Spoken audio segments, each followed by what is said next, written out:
Hey guys, welcome to my channel. So today's video is going to be the last review of my no spend year.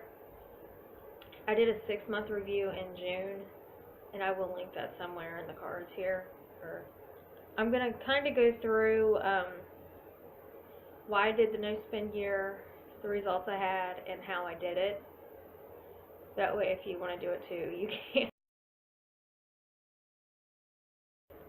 The main reason I completed this no spend year, or did this no spend year, was because if you watch my channel, you know I finished grad school in December, and I had the 6-month grace period, and I knew I'd have to start paying my loans off.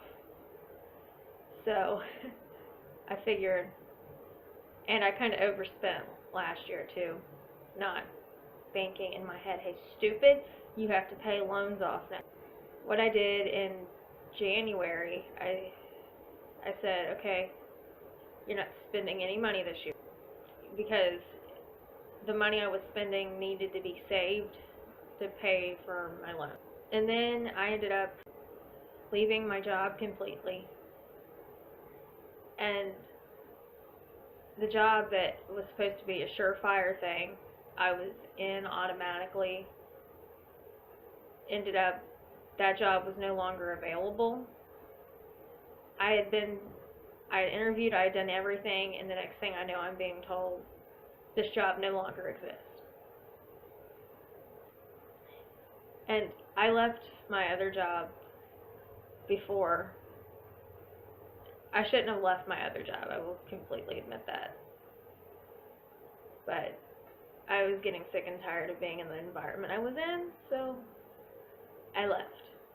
And I had money saved, I was doing good, and then when the other job fell through, yeah. And then I went to get my Zumba instructor, and then realized later on, most places don't hire Zumba instructors unless they have at least 6 months experience. So that was kind of screwed that up too. So mainly I completed this no spend year because I knew I was going to have to start paying my loans, and I knew if I stopped spending money, I wasn't going to be able to. After everything, I was able to put off some of my loan payments until next year, but I still had to pay my other bills, and then I had some unexpected expenses come up as well. And I have bought some items. I haven't bought as much as I would have as I did last year, but I think I've done one haul this year, and then I did everything I bought in 2018, and I'll link that somewhere too. Okay, so the result of this, from this no spend year, is I have managed to save some money. I haven't been able to save a lot because I'm living off what I'm getting through being an instructor and a few other little things I do, as well as living off the money that I have from selling some stuff. But I have learned ways to get what I need without having to spend a lot of money or any money at all. This year has been really big on, I found ways to do things with stuff that I would have never thought I'd be able to do, because I just can't afford to go out and spend the money on the product that I think I need when I don't really need it. I've also learned to ask for help when I need it. If you know me and you watch my videos, I don't like asking for help at all. And this year really tested that with everything that came up. So I have learned to ask for help. How I did it.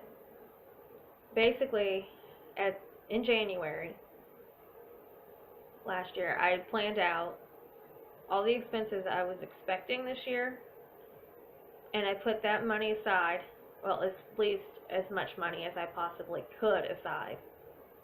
I planned for my bills that come every month, And then I put some extra money, a little bit of extra money away for unexpected expenses.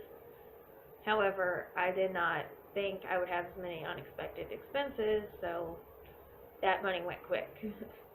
I transferred a lot of my payments that were automatically on a credit card over to my bank account. That saved me a lot.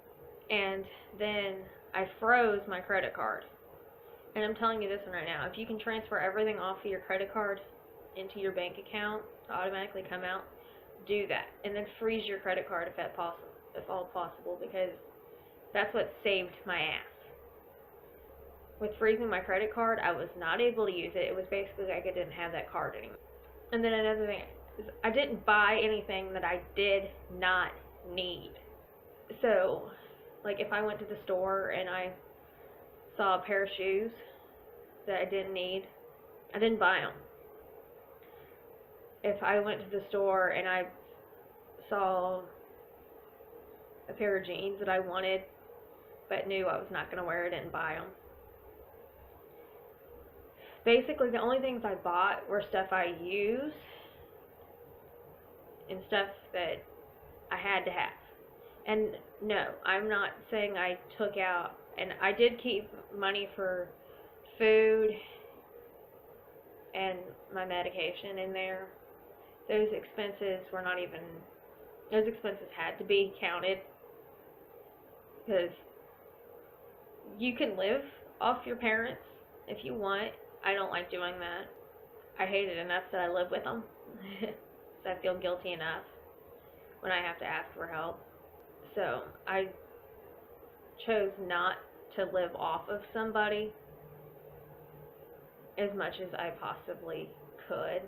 And that's what saved me, not buying buying the stuff that I wanted but did not need is how I managed to live.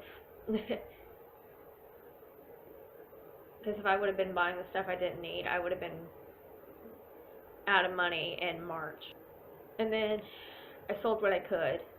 I donated a lot of stuff. And basically a lot of how I got through this no spend year was through being a minimalist. I really had to practice that this year. And of all the things I think I will stick to, I will stick to minimalism. And I will stick to buying only what I need. I'm not saying I'm not going to buy things I want every now and then, because I do that. I did that this year, but I didn't buy as much as I would have last year, or as much as I did last year. So yeah. And finally, I do not think I'll do a no spend year again. Why? Because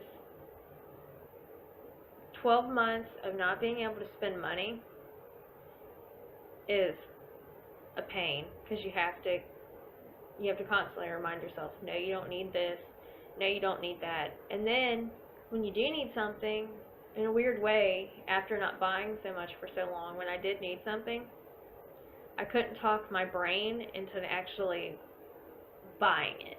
I've actually gotten a little bit better at that. If I know I have to have something, I will buy it, but I will try and find the cheaper option unless it's something that has to last.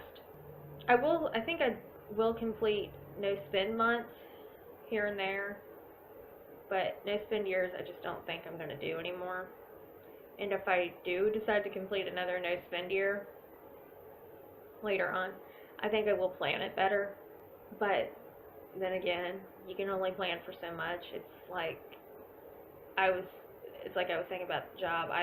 That job was that job was a guarantee, and a week before I was set to start, the job didn't exist anymore, and I don't know how that happened, and I don't know why the hell they were hiring for that position if it wasn't going to exist in a week, but I can't help it. That's my biggest tip for this. If you want to complete a no spend year, plan it. And don't just go, okay, I know I have to pay this, I have to pay this, I have to pay this. Know what you're going to have to pay. Set aside a certain amount of money for what you're going to have to pay. Because, like, if you know you have to, like, I had to redo my EMT this year. I did my research to make sure that I knew how much that was going to cost, so I set aside the right amount of money. So if you're going to do something like this, plan all the expenses you can down to the T, and then everything else can have a little bit of leeway, and always make sure you have money for unexpected expenses. If you like it, give it a thumbs up. If you want more budget-friendly videos, let me know. I was thinking about doing a frugal February thing. Let me know if you'd be interested in that down below in the comments, and tell me what videos you want to see in that. And then other than that, thank you for watching, and I'll see you in my next one. Bye bye.